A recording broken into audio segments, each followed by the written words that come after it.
Shalom pemirsa, senang rasanya kita bisa berjumpa kembali bersama saya dalam pembahasan buku Agama yang Bersinar. Ya, buku ini ditulis oleh Nyonya Ellen G. White, yang dimana sifatnya memberi petunjuk kepada orang yang mau belajar, pengharapan sejati bagi semua orang, kegembiraan kepada orang yang larut dalam kesedihan, dan kelegaan kepada yang letih. Ya, buku ini menyuguhkan kepada kita satu cara yang lebih baik menyingkapkan kepada kita suatu kehidupan yang lebih sederhana dan lebih manis. Semua pembaca akan penuh dengan kegembiraan dan kesukaan, bersinar menyinarkan kasihnya dimanapun kita berada. Ini adalah ajakan untuk kita. Meskipun kita sedih, tapi biar kita dapat memancarkan kasih Tuhan dimanapun kita berada. Dalam kehidupan kita selalu ada sukacita yang Tuhan berikan,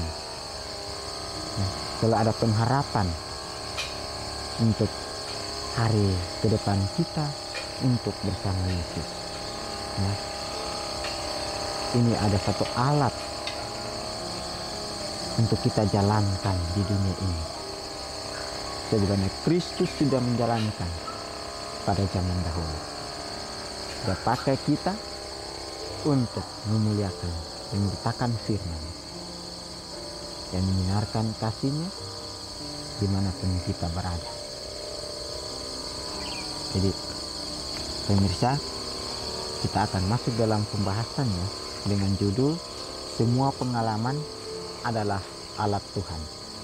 Ayat intinya terdapat dalam Pengkhotbah 7 ayat 3. Bersedih lebih baik daripada tertawa, karena muka muram membuat hati lega.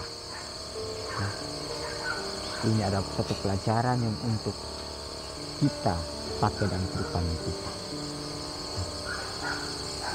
Sering kita merasakan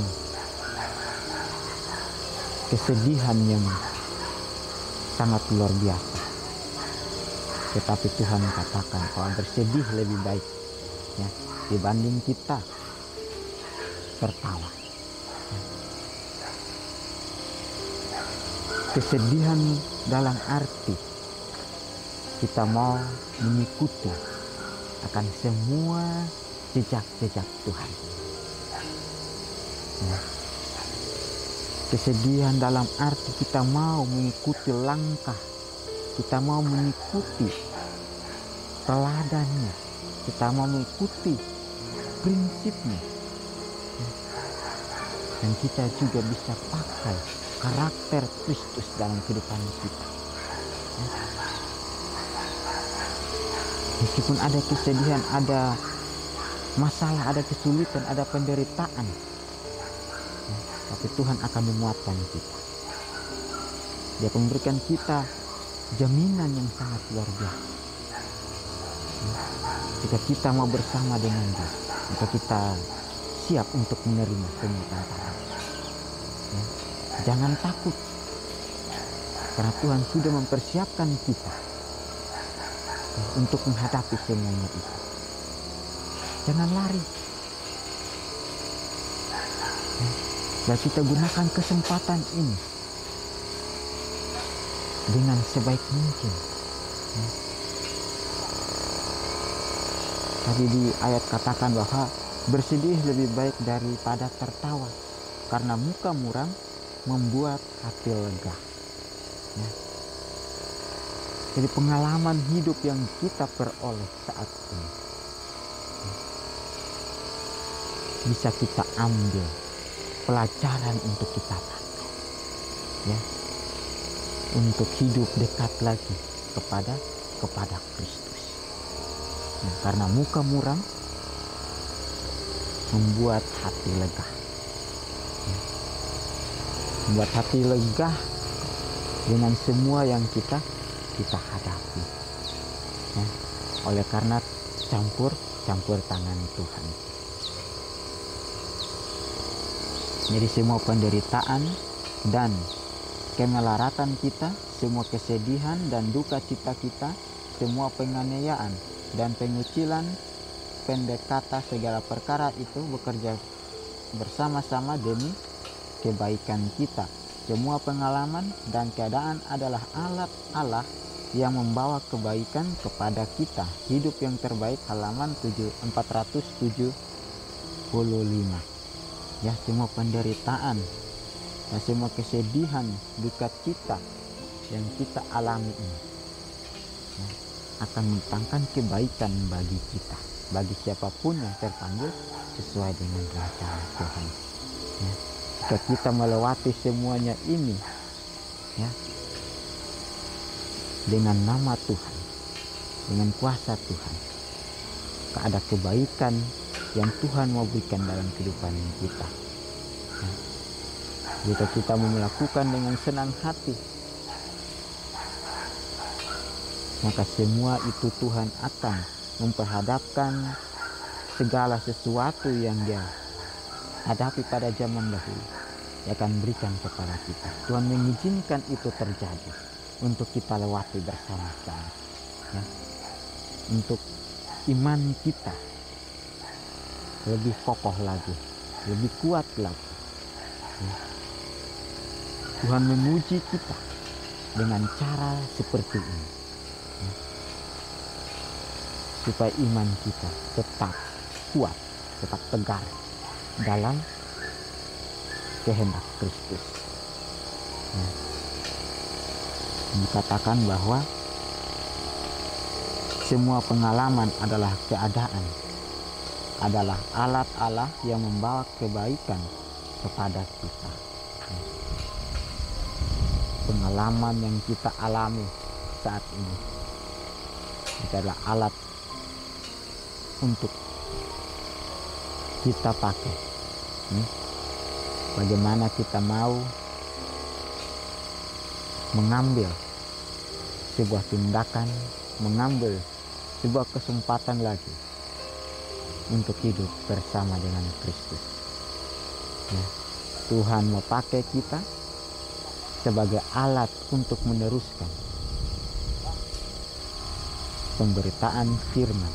Meskipun kita dianiaya, kita dikucilkan, tetapi yakinlah dan percayalah bahwa Tuhan kita menuntun kita untuk kita bisa melewati semua penderitaan, semua penganiayaan, ya, yang kita hadapi pada zaman sekarang, ya.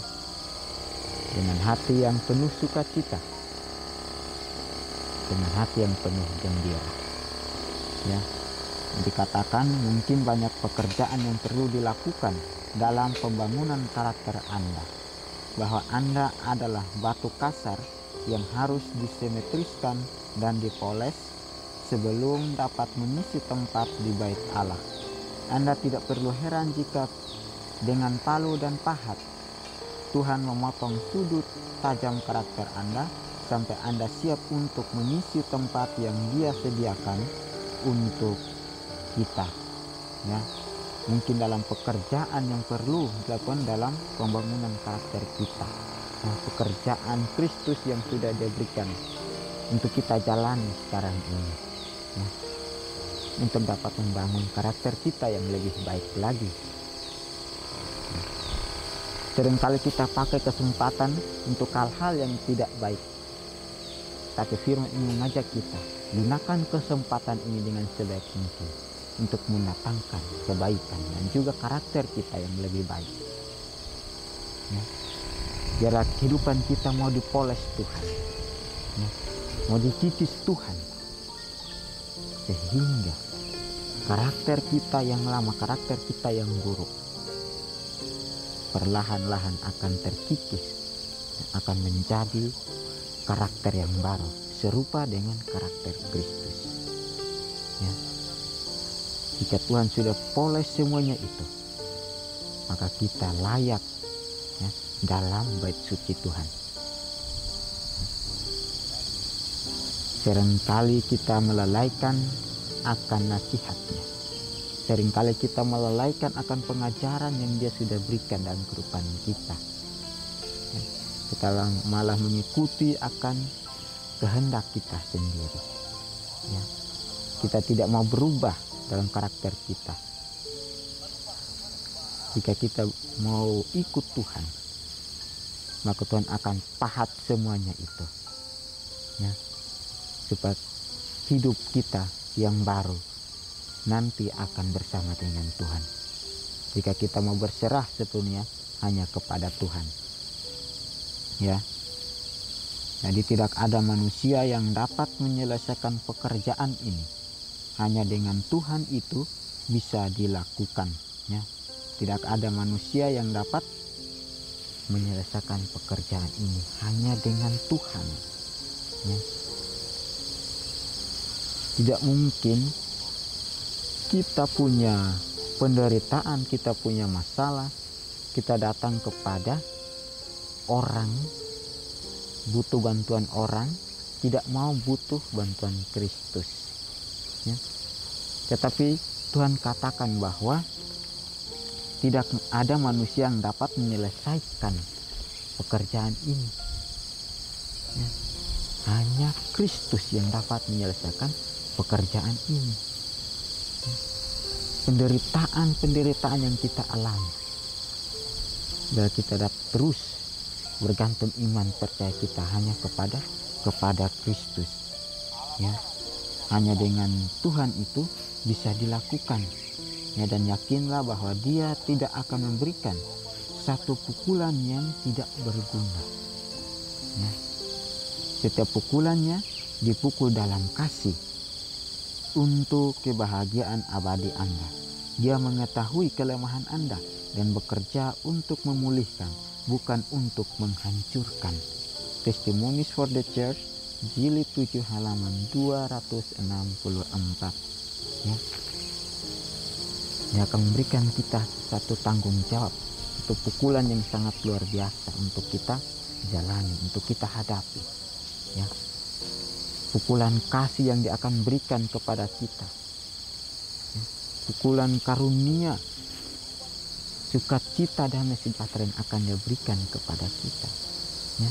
Dia tidak menghancurkan, malah Dia memulihkan semuanya itu dalam kehidupan kita untuk hidup yang lebih baik lagi, dalam hidup yang baru, dan hidup yang kekal nanti bersama dengan Kristus. Nasihat tinggal nasihat, pelajaran tinggal pelajaran. Apakah kita mau mengikuti semuanya ini? Ini tergantung dalam pribadi kita masing-masing. Bila kita dapat melakukan semuanya ini untuk Tuhan, bukan untuk manusia, ya. Kita melihat kembali penderitaan nabi-nabi pada zaman dahulu. Mereka dianiaya, disiksa, dipukul, ya, dicambuk, tetapi iman mereka tetap percaya kepada Kristus, ya. Seperti Paulus dan Silas, ya. Pengalaman hidup mereka sangat pahit,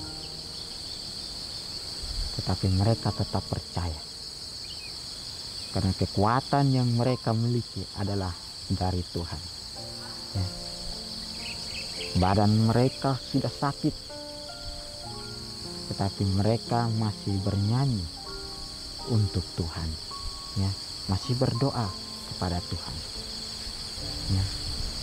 Penderitaan Sadrak, Mesak, dan Abednego juga pengalaman yang mereka alami dalam api yang menyala-nyala. Mereka tidak takut mati, mereka tetap percaya kepada Tuhan, ya. Dan juga Daniel, ya, percaya kepada Tuhan meskipun di dalam lubang singa, tapi Tuhan memberikan dia kekuatan, memberikan dia hikmat, ya, sehingga dia bisa menjalankan semuanya itu, ya.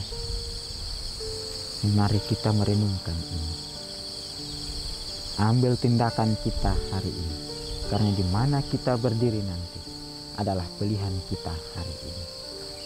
Penyempurnaan tabiat kepada penyempurnaan, kemuliaan kepada kemuliaan.